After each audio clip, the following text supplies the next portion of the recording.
Hallelujah. ದೇವರ ಪರಿಶುದ್ಧವಾದ ನಾಮಕ್ಕೆ ಸ್ತೋತ್ರವಾಗಲಿ. ಈ ಒಂದು ಮುಂಜಾನೆಯಲ್ಲಿ ವಾಕ್ಯವನ್ನು ವೀಕ್ಷಿಸುವ ಎಲ್ಲ ದೇವ ಜನರಿಗೂ ಯೇಸು ಕ್ರಿಸ್ತನ ಮಧುರವಾದ ನಾಮದಲ್ಲಿ ಮುಂಜಾನೆಯ ಶುಭ ವಂದನೆಗಳು. ಈ ಒಂದು ಸಮಯಗಳಲ್ಲಿ ನಾವು ದೇವರ ವಾಕ್ಯವನ್ನು ನಾವು ಓದಿಕೊಳ್ಳೋಣ. ಪ್ರಿಯ ದೇವಜನರೇ, ಕೀರ್ತನೆ 20 ವಚನ 1 ವಾಕ್ಯ ಹೀಗೆ ಹೇಳ್ತದೆ: ಇಕ್ಕಟ್ಟಿನಲ್ಲಿ ಯೆಹೋವನು ನಿನ್ನ ಪ್ರಾರ್ಥನೆಯನ್ನು ಕೇಳಲಿ, ಯಾಕೋಬನ ದೇವರ ನಾಮವು ನಿನ್ನನ್ನು ಉದ್ಧಾರ ಮಾಡಲಿ. ಹಲ್ಲೆಲೂಯಾ. ದೇವರ ವಾಕ್ಯ ಹೇಳ್ತದೆ, ಇಕ್ಕಟ್ಟಿನಲ್ಲಿ ಯೆಹೋವನು ನಿನ್ನ ಪ್ರಾರ್ಥನೆಯನ್ನ ಕೇಳಲಿ, ಯಾಕೋಬನ ದೇವರ ನಾಮವು ನಿನ್ನನ್ನ ಉದ್ಧರಿಸಲಿ ಎಂಬುದಾಗಿ. ಹಲ್ಲೆಲೂಯಾ. ಪ್ರಿಯ ದೇವ ಜನರೇ, ಈ ಮುಂಜಾನೆಯಲ್ಲಿ ವಾಕ್ಯವನ್ನು ವೀಕ್ಷಿಸುವ ಎಲ್ಲ ಪ್ರಿಯರೇ, ನೀವು ಅನೇಕ ಇಕ್ಕಟ್ಟುಗಳಲ್ಲಿ ಇರಬಹುದು, ಅನೇಕ ಇಕ್ಕಟ್ಟಿನ ಪರಿಸ್ಥಿತಿಯಲ್ಲಿ ಸಿಲುಕಿಕೊಂಡಿರ್ಬೋದು, ಅನೇಕ ಇಕ್ಕಟ್ಟುಗಳು ನಿಮ್ಮನ್ನ ಬಹಳ ಕಷ್ಟದಲ್ಲಿ, ನೋವಿನಲ್ಲಿ, ವೇದನೆಗಳಲ್ಲಿ ನಿಮ್ಮನ್ನ ನಡೆಸ್ತಾ ಇರ್ಬೋದು. ಇಂತಹ ವೇದನೆಗಳಲ್ಲಿ ನೀವು ಹಾದು ಹೋಗ್ತಿರ್ಬೋದು. ಆದ್ರೆ ದೇವರ ವಾಕ್ಯ ಹೇಳ್ತದೆ, ಇಕ್ಕಟ್ಟಿನಲ್ಲಿ ಯೆಹೋವನು ನಿನ್ನ ಪ್ರಾರ್ಥನೆ ಕೇಳ್ತಾನಂತೆ. ಖಂಡಿತವಾಗಿ ವಾಕ್ಯವು ಸತ್ಯವಾಗಿದೆ. ವಾಕ್ಯದಲ್ಲಿ ಖಂಡಿತವಾಗಿ ದೇವರ ಆತ್ಮನ ನಮ್ಮ ನಡೆಸ್ತಾನೆ. ಆದ್ರಿಂದ ಇಕ್ಕಟ್ಟಿನ ಪರಿಸ್ಥಿತಿಗಳಲ್ಲಿ ನಿಮ್ಮ ಪ್ರಾರ್ಥನೆ ಕೇಳುವಂತ ದೇವರು ಒಬ್ಬನಿದಾನಂತ ನೀವು ಯಾವತ್ತೂ ಮರಿಬಾರ್ದು. ಅನೇಕರು ಇಕ್ಕಟ್ಟುಗಳು ಬಂದಾಗ ದೇವರನ್ನು ದೂಷಿಸಿ ಬಿಡ್ತಾರೆ, ದೇವರಿಗೆ ವಿರುದ್ಧ ಮಾತನಾಡ್ಬಿಡ್ತಾರೆ. ಆದ್ರೆ ದೇವರಿಗೆ ವಿರುದ್ಧ ಮಾತನಾಡುವಂಥದ್ದಲ್ಲ. ಪ್ರಿಯ ದೇವಜನರೇ, ಇಕ್ಕಟ್ಟು ಬಂದಾಗ ದೇವರ ಮುಂದೆ ಬಂದು ನಮ್ಮ ಕಷ್ಟಗಳನ್ನ, ನಮ್ಮ ನೋವುಗಳನ್ನ, ನಮಗಾದ ತೊಂದರೆಗಳನ್ನ, ನಮಗಾದ ಬಾಧೆಗಳನ್ನ ನಾವು ಹೇಳಿಕೊಳ್ಳಬೇಕಾಗಿದೆ.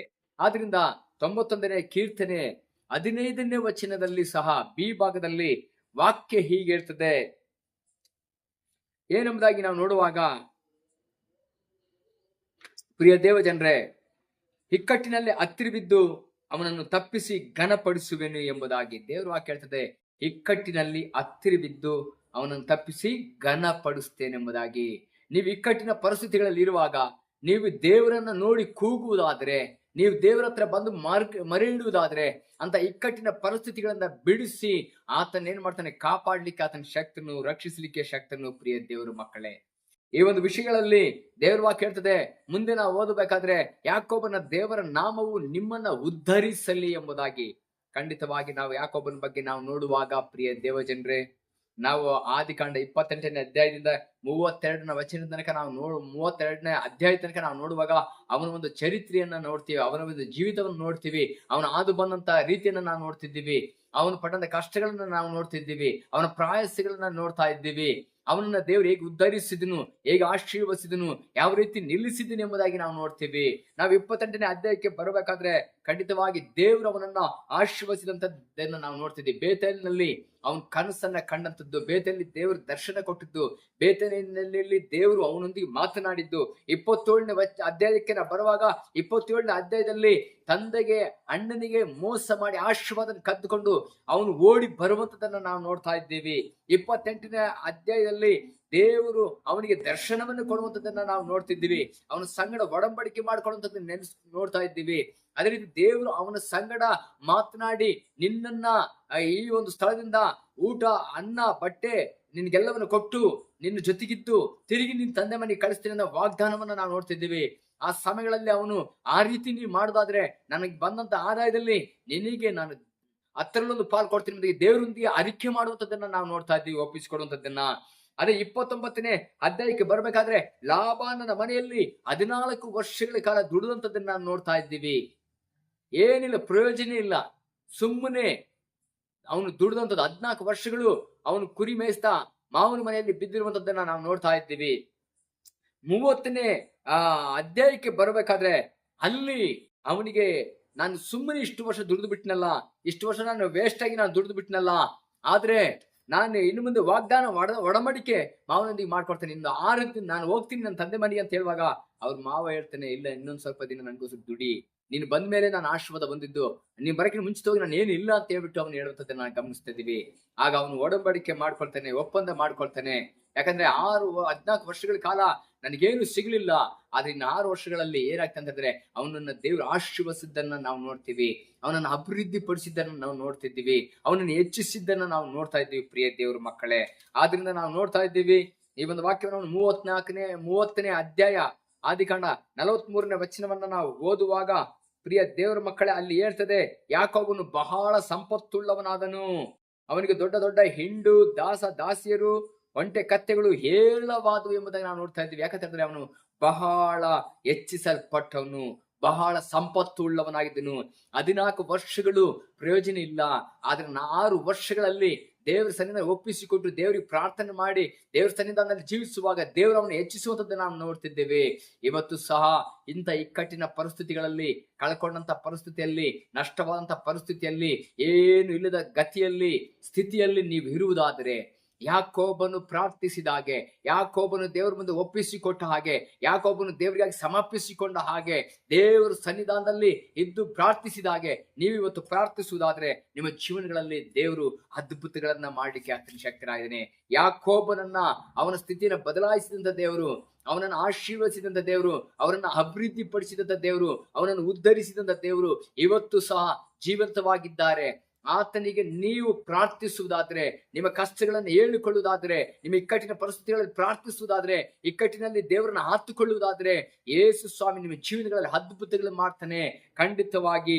ಆದ್ರೆ ನಾವು ಇದೇ ರೀತಿಯಲ್ಲಿ ನಾವು ನೋಡುವಾಗ 32ನೇ ಅಧ್ಯಾಯಕ್ಕೆ ಬರುವಾಗ ದೈವ ಪುರುಷನೊಂದಿಗೆ ಹೋರಾಡುವಂತದನ್ನ ನಾವು ನೋಡ್ತಿದ್ದೇವೆ. ಅವನು ಮೋಸಗಾರ, ಯಾಕೋಬ ಅಂದ್ರೆ ಮೋಸಗಾರ, ವಂಚಕ, ತಂದೆಗೆ ಅಣ್ಣನಿಗೆ ಮೋಸ ಮಾಡಿ ಬಂದದ್ದನು. ಆದ್ರೆ ಅವನು ದೈವ ಪುರುಷನೊಂದಿಗೆ ಆ ಒಂದು ಒಳೆ ಆಚೆ ಅವನು ಹೋರಾಡುವಂಥದ್ದು ನೋಡ್ತೀವಿ. ಬೆಳಗಿನ ತನಕ ಹೋರಾಡುವಂಥದ್ದು ನೋಡ್ತಿದ್ದೀವಿ. ಏನಂತಾರೆ, ನನ್ನನ್ನು ಆಶೀರ್ವಾದದ ವರ್ಷ ನಾನು ನಿನ್ನನ್ನು ಬಿಡುವುದಿಲ್ಲ ಎಂಬುದಾಗಿ. ಖಂಡಿತವಾಗಿ ಇವತ್ತು ಆಶೀರ್ವಾದ ಅಷ್ಟು ಸುಲಭವಾಗಿ ಬರುವುದಿಲ್ಲ ಪ್ರಿಯ ದೇವಜನರೇ, ಅಷ್ಟು ಸುಲಭವಾಗಿ ನಾವು ಹೊಂದ್ಕೊಳ್ಳಿಕ್ಕೆ ಸಾಧ್ಯವಿಲ್ಲ. ನಾವು ದೇವರೊಂದಿಗೆ ಹೋರಾಡಬೇಕು, ಕರ್ತನೊಂದಿಗೆ ಹೋರಾಡಬೇಕು, ಕರ್ತನ ಮುಂದೆ ಬಹಳವಾಗಿ ಹೋರಾಡಬೇಕು. ಎಲ್ಲೇ ಗಂಟ ನಮಗೆ ಸಿಗುವ ತನಕ, ನಾವು ಹೊಂದಿಕೊಳ್ಳುವ ತನಕ, ಅದನ್ನು ನಾವು ಲಭಿಸುವ ತನಕ, ಅದನ್ನ ನಾವು ಕಾಣುವವರೆಗೂ ನಾವು ಸೋತು ಹೋಗದೆ, ನಿರಾಸರಾಗದೆ, ನಾವು ಬಿದ್ದು ಹೋಗದೆ, ದೇವರನ್ನ ದೃಷ್ಟಿಸಿ ನನ್ನನ್ನು ಆಶೀರ್ವದಿಸಿ ಎಂಬುದಾಗಿ ಹೋರಾಡುವಾಗ ಖಂಡಿತವಾಗಿ ಯಾಕೋಬನನ್ನ ಆಶೀರ್ವದಿಸಿದಂತ ದೇವರೇ ನಮ್ಮನ್ನು ಆಶೀರ್ವದಿಸಲಿಕ್ಕೆ ಶಕ್ತನಾಗಿದ್ದಾನೆ. ಅವನು ಕೇಳ್ತಾನೆ, ನಿನ್ನ ಹೆಸರೇನು ಅಂತ ಕೇಳುವಾಗ ಯಾಕೋಬ್. ಅವ್ರು ಹೇಳ್ತಾರೆ, ಇನ್ನು ಮುಂದೆ ನೀನು ಯಾಕೋಬ್ ನೆನೆಸ್ಕೊಳ್ಳುವುದಿಲ್ಲ, ನೀನು ಇಸ್ರಾಯೇಲ್ ಎಂಬುದಾಗಿ ನಾವು ನೋಡ್ತಾ ಇದ್ದೀವಿ. ಪ್ರಿಯ ದೇವರ ಮಕ್ಕಳೇ, ಅವನ ಹೆಸರು ಬದಲಾಯಿತು, ಇಸ್ರಾಯೇಲ್ ಆಗಿ ಬದಲಾಯಿತು, ವಂಚಕ ಹೋಯ್ತು, ಆಶೀರ್ವಾದ ನಿಧಿ ಆಗ್ಲಿಕ್ಕೆ ಅವನು ಆರಂಭಿಸಿದನು. ಅದಕ್ಕೆ ನಾವು ನೋಡ್ತಿದ್ದೀವಿ 32ನೇ ಅಧ್ಯಾಯ 10ನೇ ವಚನ ಬಿ ಭಾಗವನ್ನ ನಾವು ನೋಡುವಾಗ ಪ್ರಿಯ ದೇವರ ಮಕ್ಕಳೇ, ಅಲ್ಲಿ ಹೀಗೆ ಹೇಳ್ತಾನೆ, ನಾನು ಮೊದಲು ಈ ಯೋರ್ದನ್ ನದಿಯನ್ನು ದಾಟಿದಾಗ ನನಗೆ ಕೋಲು ಮಾತ್ರವೇ ಇತ್ತು, ಈಗ 2 ಪಾಳ್ಯಕ್ಕೆ ಒಡೆಯನಾದನು. ನೋಡಿ, ಅವನು ಆ ಯೋರ್ದನ್ ದಾಟುವಾಗ ಬರೀ ಕೈಯಲ್ಲಿ ಕೋಲು ಹಿಡ್ಕೊಂಡು ಹೋದ, ಬರೆಗೈಯಲ್ಲಿ ಹೋದ. ಇವತ್ತೆಷ್ಟೋ ಜನರು ನಿಮ್ಮ ಬರೇ ಕೈ ಆಗಿರ್ಬೋದು, ನಿಮ್ಮ ಕೈಯಲ್ಲಿ ಏನ್ ಇಲ್ಲದಿರ್ಬೋದು, ನಿನ್ನ ಮನೆಯಲ್ಲಿ ಏನ್ ಇಲ್ಲದಿರ್ಬೋದು, ನಿನ್ನ ಹತ್ರ ಏನ್ ಇಲ್ಲದಿರ್ಬೋದು, ನೀನು ಪೂರ್ತಿಯಾಗಿ ಶೂನ್ಯವಾಗಿರ್ಬೋದು. ಆದ್ರೆ ಒಂದು ದೇವರನ್ನು ನೀನು ದೃಷ್ಟಿಸು, ಯೇಸುವನ್ನ ನೀನು ದೃಷ್ಟಿಸು. ನಿನ್ನ ಶೂನ್ಯದಿಂದ ಐಶ್ವರ್ಯದ ಕಡೆಗೆ, ದೇವರ ಆಶೀರ್ವಾದದ ಕಡೆಗೆ, ಅಭಿವೃದ್ಧಿ ಕಡೆಗೆ ನಿನ್ನನ್ನು ಉದ್ಧರಿಸುವಂತ ದೇವರು ಯೇಸು ಸ್ವಾಮಿ ಇದ್ದಾನೆ. ಆತನ ಕೈಗೆ ನಿಮ್ಮನ್ನು ಒಪ್ಪಿಸಿಕೊಡು. ಯಾಕೊಬ್ಬನು ಹೇಳ್ತಾನೆ, ನಾನು ಇಲ್ಲಿಂದ ಯೋರ್ದನ್ ದಾಟುವಾಗ ಬರೇ ಕೋಲಲ್ಲಿ ನಾನು ಹೋದೆ, ಈಗ ನಾನು 2 ಪಾಳ್ಯಕ್ಕೆ ಒಡೆಯನಾಗಿದ್ದೇನೆ ಎಂಬುದಾಗಿ. ಯಾಕೋಬನು 2 ಪಾಳ್ಯಕ್ಕೆ ಅವನು ಒಡೆಯನಾದನು. ಇವತ್ತು ಈ ವಾಕ್ಯವನ್ನು ವೀಕ್ಷಿಸುವಂತ ನಿಮ್ಮನ್ನ ನೀವು ಯೇಸು ಸ್ವಾಮಿ ನಂಬುದಾದ್ರೆ, ಯಾಕೋಬನನ್ನ ಹೆಚ್ಚಿಸಿದಂತ ದೇವರು, ಅಭಿವೃದ್ಧಿ ಪಡಿಸಿದಂತ ದೇವರು, ಉದ್ಧರಿಸಿದಂತ ದೇವರು, 2 ಪಾಳ್ಯಕ್ಕೆ ಒಡೆಯನನ್ನಾಗಿ ಮಾಡಿದಂತ ದೇವರು ಇವತ್ತು ನಿನ್ನನ್ನು ಸಹ, ನಿನ್ನ ಸ್ಥಿತಿಯನ್ನ ಬದಲಾಯಿಸ್ತಾನೆ, ನಿನ್ನ ಪರಿಸ್ಥಿತಿಯನ್ನು ಬದಲಾಯಿಸ್ತಾನೆ, ನಿನ್ನ ಸ್ಥಾನಮಾನಗಳನ್ನು ಬದಲಾಯಿಸ್ತಾನೆ, ನಿನ್ನ ಜೀವಿತಗಳಲ್ಲಿ ಇನ್ಕ್ರಿಮೆಂಟ್ ಪ್ರಮೋಷನ್ಗಳು ದೇವರು ಕೊಡ್ಲಿಕ್ಕೆ ಶಕ್ತನಾಗಿದ್ದಾನೆ. ನಿನ್ನನ್ನ ಯಾರು ಆಡಿಕೊಳ್ತಾರೋ, ಯಾರ ಮುಂದೆ ನೀನು ಶೂನ್ಯವಾಗಿದ್ಯೋ ಅದೇ ಜನಗಳ ಮಧ್ಯೆ ನಿನ್ನ ಮೇಲೆ ಕೆತ್ತಿ ನಿನ್ನ ಶಿರಸನ್ನಾಗಿ ಮಾಡ್ಲಿಕ್ಕೆ ಆತನ ಶಕ್ತನಾಗಿದ್ದಾನೆ. ಯಾರಿಗೆ ಭಯಪಟ್ಟವನು ಓಡೋಗಿದ್ದನೋ, ಯಾರು ಮುಂದೆ ಅವನು ನಿಲ್ಲಕ್ಕಾಗ್ಲಿಲ್ವೋ ಅದೇ ವ್ಯಕ್ತಿ ಮುಂದೆ ನಿಲ್ಲಿಸ್ಲಿಕ್ಕೆ ಆತನ ಶಕ್ತನಾಗಿದ್ದಾನೆ. ಇವತ್ತು ದೇವರ ಕೈಗೆ ಒಪ್ಪಿಸಿಕೊಡ್ರಿ. ದೇವರ ವಾಕ್ಯ ಹೇಳ್ತದೆ, ಇಕ್ಕಟ್ಟಿನಲ್ಲಿ ಯೆಹೋವನು ನಿನ್ನ ಪ್ರಾರ್ಥನೆಯನ್ನು ಕೇಳಲಿ, ಯಾಕೋಬನ ದೇವರ ನಾಮವು ನಿನ್ನನ್ನು ಉದ್ಧರಿಸಲಿ ಎಂಬುದಾಗಿ ದೇವರು ವಾಕ್ಯ ಹೇಳ್ತದೆ. ಖಂಡಿತ ಯಾಕೋಬನನ್ನು ಉದ್ಧರಿಸಿದಂತ ದೇವರು, ಯಾಕೋಬನ ದೇವರು, ದೇವರು ವಾಕ್ಯ ಹೇಳ್ತದೆ, ಅಬ್ರಾಮ್, ಇಸಾಕ್, ಯಾಕೋಬನ ದೇವರೊಂದಿಗೆ ಇವತ್ತು ನಿನ್ನ ದೇವರು, ನೀನು ನಂಬಿರುವಂತ ದೇವರು, ನೀನು ಆರಿಸಿಕೊಂಡಂತ ದೇವರು ನಿನ್ನನ್ನು ಉದ್ಧರಿಸಲಿಕ್ಕೆ ಶಕ್ತನು. ಅದನ್ನ ಜನಗಳು ನೀನು ನೋಡುವಂತ ನಿನ್ನ ಸಮುದಾಯಗಳಲ್ಲಿ, ಸಮಾಜದಲ್ಲಿ, ನಿನ್ನ ಮನೆಯಲ್ಲಿ, ನಿನ್ನ ಅಕ್ಕಪಕ್ಕದಲ್ಲಿ, ನಿನ್ನ ಫ್ರೆಂಡ್ಸ್ಗಳ ಮಧ್ಯದಲ್ಲಿ, ನಿಮ್ಮ ಊರಿನಲ್ಲಿ ಜನ ಹೇಳಬೇಕು, ದೇವರು ನಿನ್ನನ್ನು ಆಶೀರ್ವದಿಸಿದನು, ನಿಮ್ಮನ್ನು ಅಭಿವೃದ್ಧಿ ಪಡಿಸಿದ್ದೇನೆ ಎಂಬುದಾಗಿ. ಹೌದಾ ಪ್ರಿಯ ದೇವ್ರ ಮಕ್ಕಳೇ, ಇವತ್ತೆಷ್ಟು ಜನ ಉದ್ಧಾರ ಆಗ್ಬೇಕಂತ ಯೋಚನೆ ಮಾಡ್ತೀರಿ? ಇವತ್ತೆಷ್ಟು ಜನ ನನ್ನ ಪ್ರಾರ್ಥನೆ ದೇವ್ರು ಕೇಳ್ಬೇಕಂತ ಯೋಚನೆ ಮಾಡ್ತೀರಿ? ಎಷ್ಟು ಜನ ನನ್ನನ್ನ ಯಾಕೊಬ್ಬನು ಯಾವ ರೀತಿ ಎರಡು ಪಾಳಿ ಕೊಡೆಯನ ಹಾಗೆ ನಾನು ಸಹ ದೇವರ ಆಶೀರ್ವಾದ ನಿಧಿಯಾಗಬೇಕಂತ ಬಯಸ್ತೀರಿ? ಹಾಗೆ ಬಯಸೋದಾದ್ರೆ ಈ ಒಂದು ಮುಂಜಾನೆ ತಲೆಗಳನ್ನು ಬಾಗಿಸಿಕೊಂಡು ನಾವು ಪ್ರಾರ್ಥನೆ ಮಾಡೋಣ. ಪರಿಶುದ್ಧನಾಂತ ದೇವರೇ, ಈ ವಾಕ್ಯ ಕೇಳಿದಂತೆ ಎಲ್ಲ ದೇವ ಜನರನ್ನ ಆಶೀರ್ವದಿಸು. ಯಾರೆಲ್ಲ ಈ ರೀತಿ ಶೂನ್ಯವಾಗಿದ್ದಾರೋ, ಯಾರೆಲ್ಲ ಇಕ್ಕಟ್ಟುಗಳಲ್ಲಿ ಇದ್ದಾರೋ ಅಪ್ಪ, ಯಾರೆಲ್ಲ ಉದ್ಧಾರ ಆಗ್ಲಿಲ್ವೋ ಅವರೆಲ್ಲರನ್ನು ಯಾಕೊಬ್ಬನನ್ನು ಉದ್ಧರಿಸಿದಾಗೆ, ಅವನನ್ನ ಕರ್ತನ ಅಭಿವೃದ್ಧಿಪಡಿಸಿದಾಗೆ ಇವರನ್ನು ಸಹ ಅಭಿವೃದ್ಧಿಪಡಿಸಿ ಅಂತ ಪ್ರಾರ್ಥನೆ ಮಾಡ್ತೀನಿ. ಇವರು ಶೂನ್ಯತೆಯಿಂದ ಆಶೀರ್ವಾದ ಕಡೆಗೆ, ಅಭಿವೃದ್ಧಿ ಕಡೆಗೆ ಕರ್ತನಂದ ಸುಮ್ಮನೆ ಇವರನ್ನು ನಡೆಸು ಎಂಬುದ ಪ್ರಾರ್ಥನೆ ಮಾಡ್ತಾನೆ. ಅಪ್ಪ, ಇವರು ಯಾವಾಗಲೂ ನಿನ್ನ ದೃಷ್ಟಿಸುವಂತೆ, ನಿನ್ನನ್ನು ನೋಡುವಂತೆ, ಮೊಣಕಾಲು ಊರಿನ ಪ್ರಾರ್ಥಿಸುವಂತೆ, ಹೋರಾಡಿ ಯಾಕೊಬ್ಬನ ಹೇಗೆ ಪ್ರಾರ್ಥಿಸಿ ಆಶೀರ್ವಾದ ಹೊಂದ್ಕೊಂಡು ಹಾಗೆ ರೀತಿ ಇವರು ಹೊಂದಿಕೊಳ್ಳುವಾಗಿ ಕೃಪೆ ಮಾಡು. ಪ್ರಾರ್ಥನಾತ್ಮನ ಬಲ ನೀಡು. ನೀನು ಮಾಡಿ ಎಲ್ಲ ಸಮಯದಲ್ಲಿ ನಿನ್ನ ದೃಷ್ಟಿಸುವಂತ ಕೃಪೆ ಮಾಡು. ಹಾಗೆ ಮಾಡಿದಕ್ಕಾಗಿ ಸ್ತೋತ್ರ, ಪ್ರಾರ್ಥನೆ ಕೇಳಿದಕ್ಕೆ ಸ್ತೋತ್ರ. ಯೇಸು ನಾಮದ ತಂದೆ, ಆಮೇನ್. ಎಲ್ಲರಿಗೂ ಧನ್ಯವಾದಗಳು. Thank you.